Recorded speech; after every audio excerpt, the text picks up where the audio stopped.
រស័ព្ទមកមានការវៃ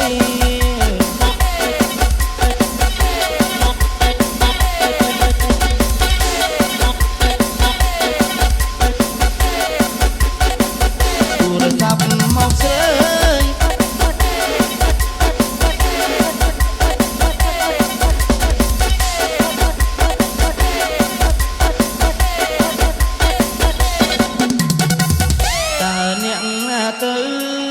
ទូរស័ព្ទមកមានការវៃទូរស័ព្ទមកស្រើយអើយបងកាប់ណែណោខ្ញុំទទួលឆ្លើយចាប់ដេកដួលទាំងចិត្តត្រេកអរអូនធ្វើឲ្យបងវឹកវកអង្គុយឈរគឺចាំចោតណៃសន្យាចាំទេមានមេបំភ្លេចឬអ្វីទេថ្ងៃពីងថាមិនមុសាដងដៃ